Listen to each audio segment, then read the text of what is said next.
Welcome to the fourth episode of Rodin Pass. In this episode we have 3 goals. First, keep expanding the economy. We will aim to surpass 2,000 of regional wealth. Second, grow our militia to around 100 units and defeat the Baron again. Still with mercenary help, but relying less and less on them. And third, and most importantly, consolidate our industrial zone and build a resource extraction and processing complex that is ahead of its time. This will provide us with a huge flow of resources and a lot of money from exports. And all of this while Bach's Brandenburg Concerto No. 1 plays in the background. In the last episode we humiliated the Baron, but we know he will return. We already have enough shields, so now we just need spears to equip our first spearmen. Until we can make them ourselves, we will import them as we want to depend less on mercenaries.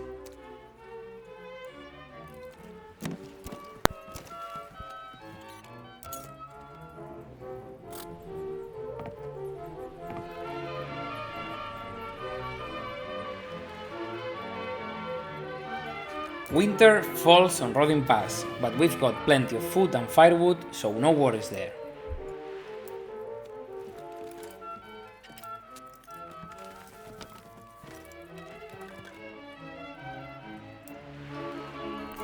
We raise our elite retinue to 10 soldiers.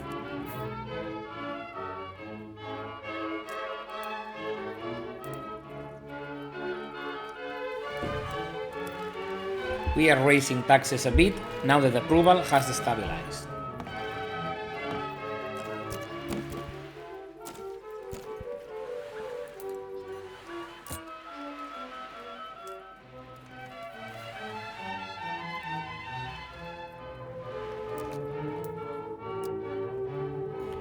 Let's focus now on this episode's priorities. We keep expanding our economy and lay the foundations for an advanced extractive industry.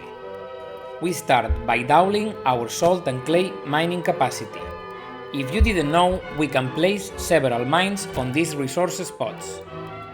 One of each would be enough for most big cities, but ours will be extraordinary in scale and will need extraordinary resources.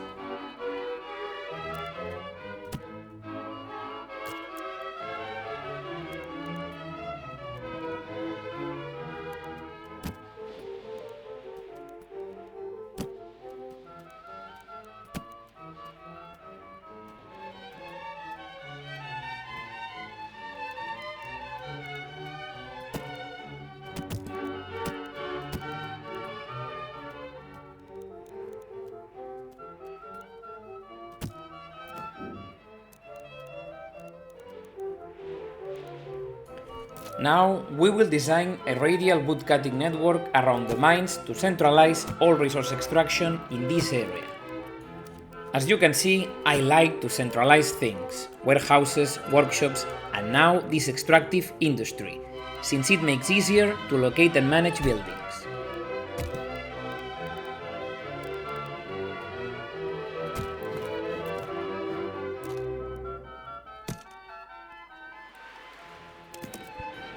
Now we build several foresters' huts, so our timber industry is sustainable and doesn't just wipe out all the local forest.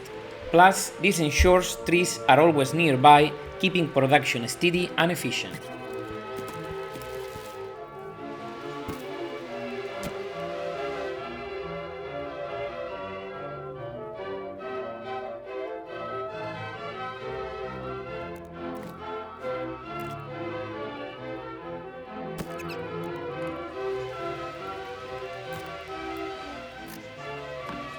Now we place the logging camps and woodcutter huts.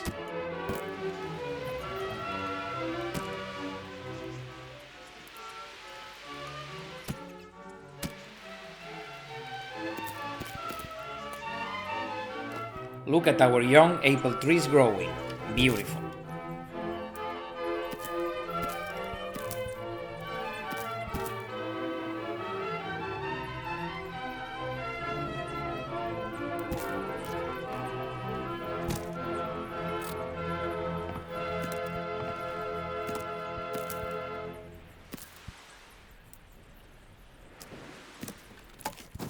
We demolish the old logging buildings and reassign the workers to the new ones, so the resources start flowing.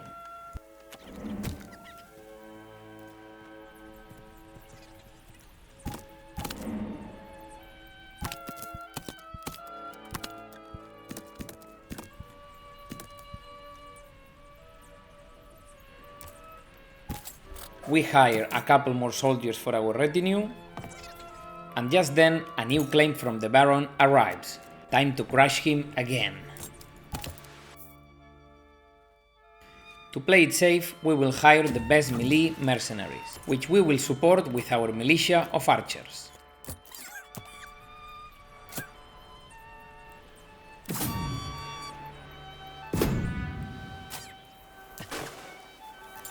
We raise the retinue to 12 soldiers and give them proper gear to create a small but powerful assault force.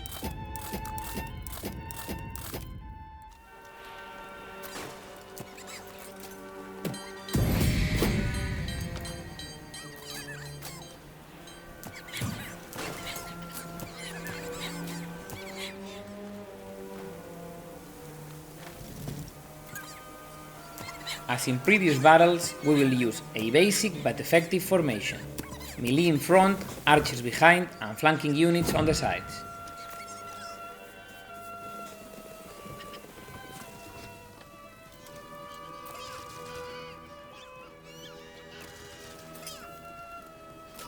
The enemy tries to flank us, but we will be the ones flanking them. For now, the AI is fairly simple and its moves are pretty predictable.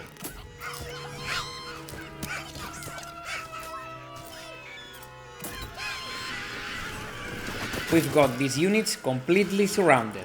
They will break soon.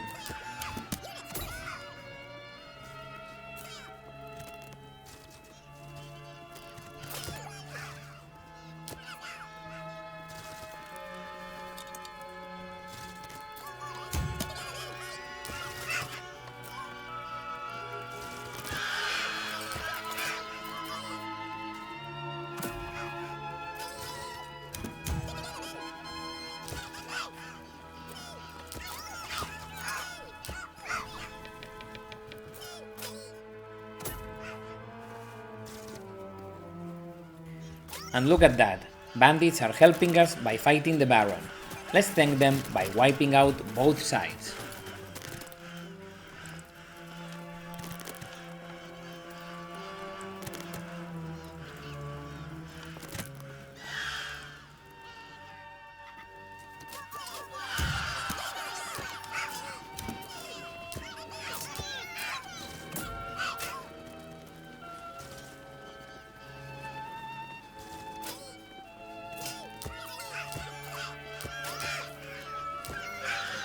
We prepare a charge from multiple directions.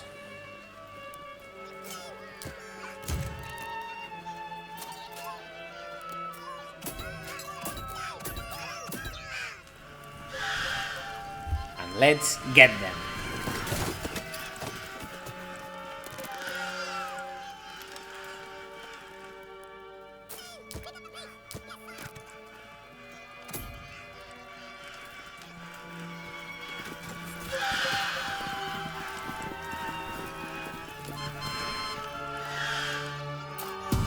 And with that, we defeated the Baron again.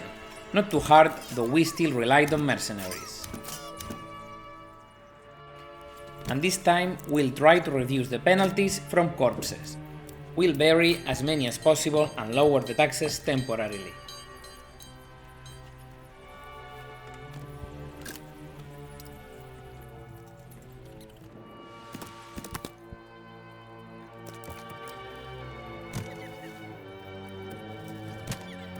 Back to expanding the industrial zone.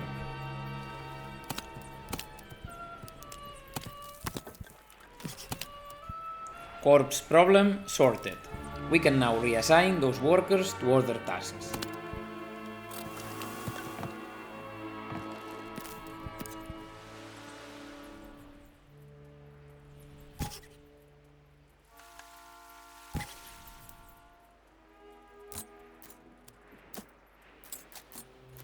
This will be our small militia for now. The retinue, 1 unit of spearmen and 2 of archers.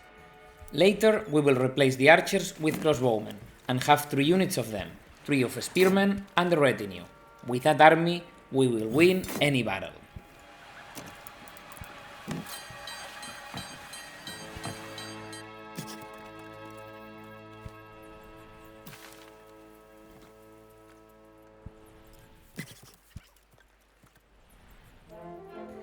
We build a livestock trading post to ensure we always have enough animals.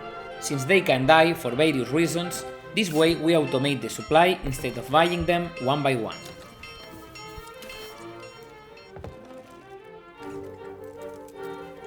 And just like that, we've passed the 2000 regional wealth mark. Goal achieved.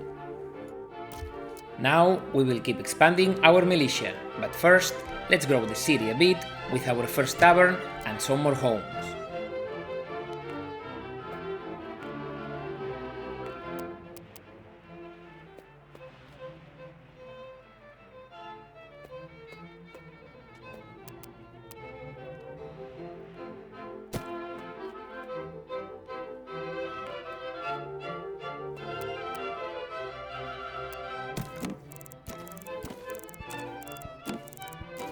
At this point, I felt like beautifying the church area a bit. We don't have many decoration options yet, but with a shrine and flax fields acting like gardens, it would look decent enough.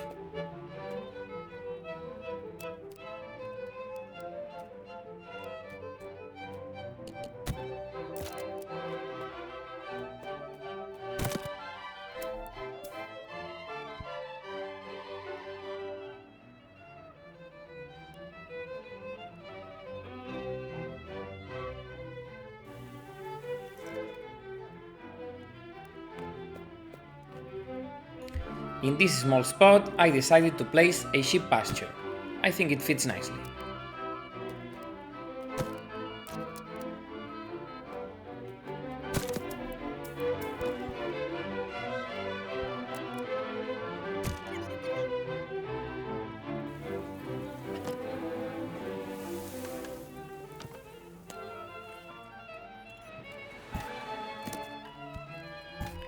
Another logging camp here.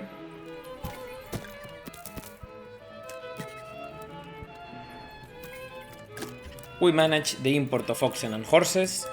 8 and 5 should be enough for now.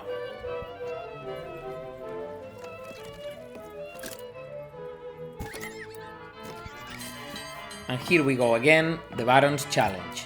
We hire more mercenaries, this time a more balanced group with melee and range, since we now have our own spearman unit. We upgrade a few manors, so we can soon add some specialized shops, like butcher or cobbler shops.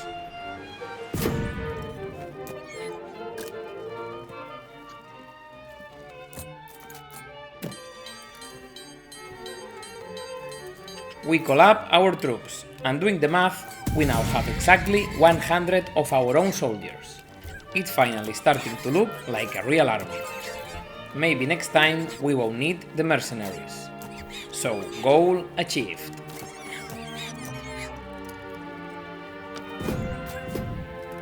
But before we continue, time to crush the Baron once more.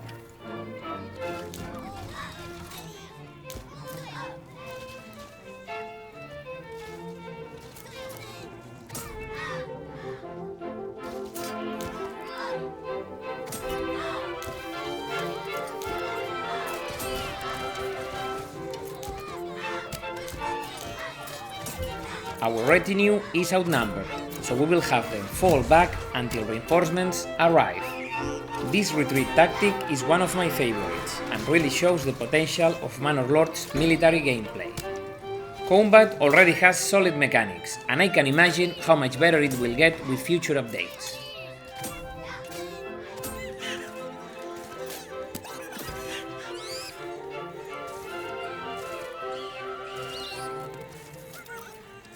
The battle is pretty much won.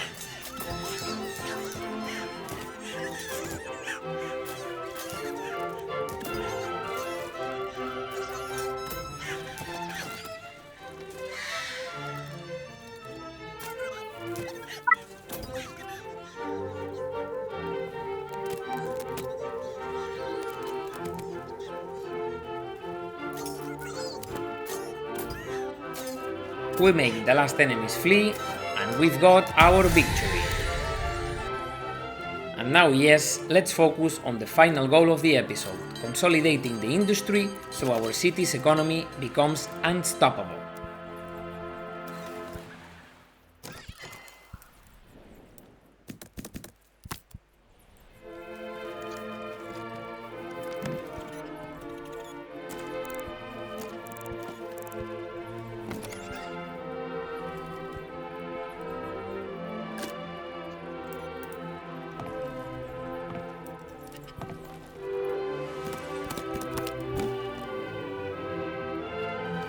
Now we keep assigning more workers to the industrial zone.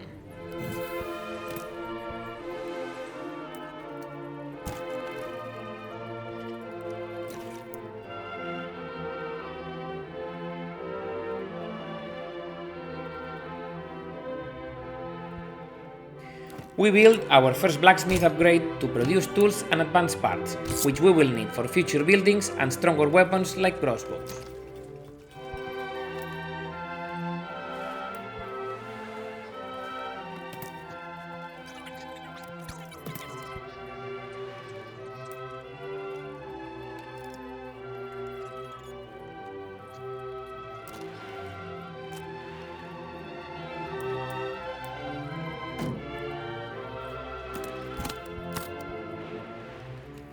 We got a bit distracted with new housing, which delayed population growth a bit, but we will fix it quickly.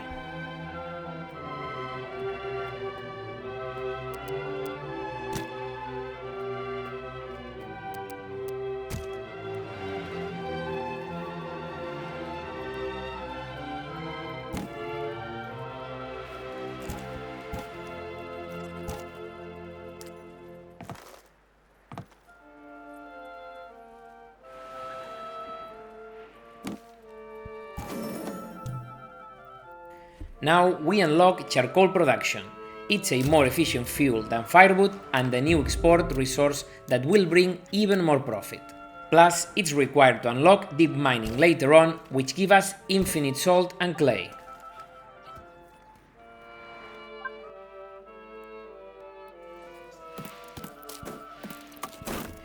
In my mind, I see this charcoal kiln in a few specific spots, but in the current layout they don't fit. So I basically reorganized the whole industrial zone again, until I get a layout that I like. Efficient, orderly, and to my taste, nice looking.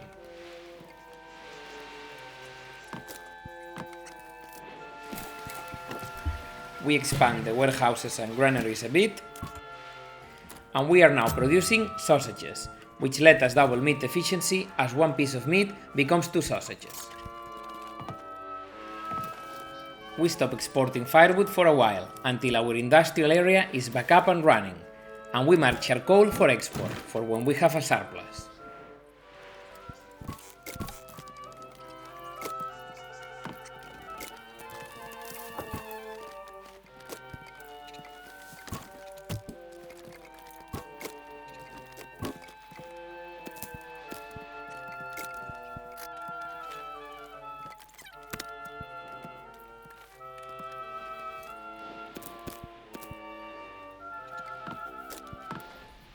After checking the markets, we see they're at their logistical limit again, so we assign more workers to the warehouse and granary.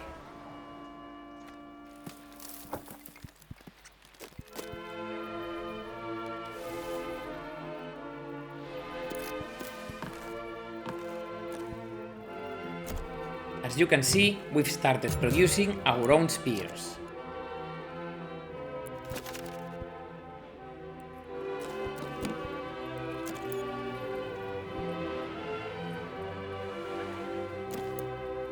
We add backyard pens to these homes to slightly boost our meat and hide production, as until now our only source was wild deer.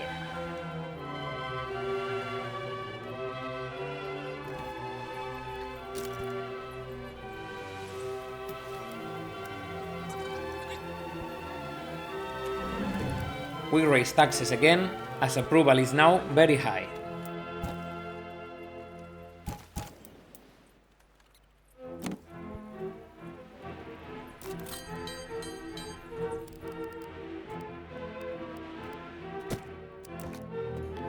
A few more houses so growth doesn't stop.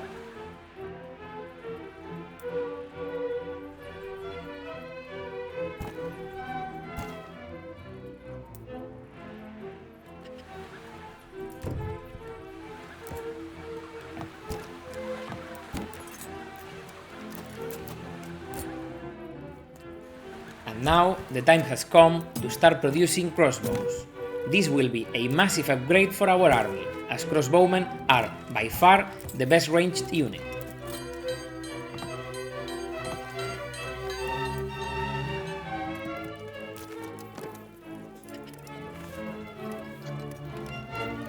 And here I go again with my obsessive compulsive crusade to get the layout just the way I like it.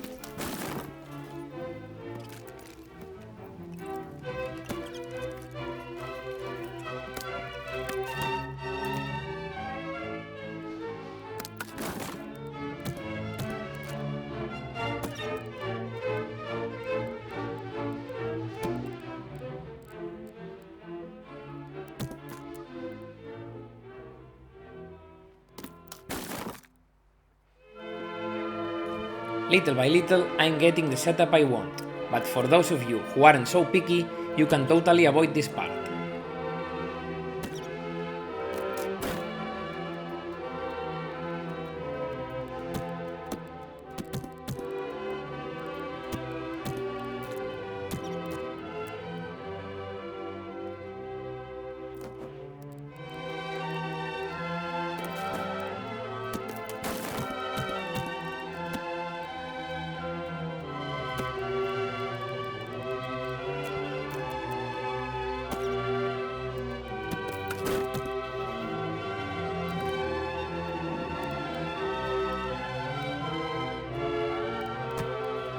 Even though this layout obsession takes time, I don't know about you, but it leads to paths and connections like this one, which I find really harmonious.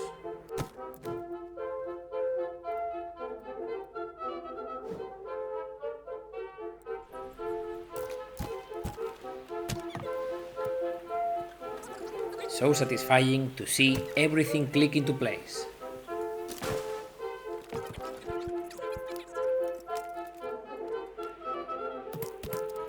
Now that we've nearly got it, we reassign a good number of workers to bring the industrial zone to life.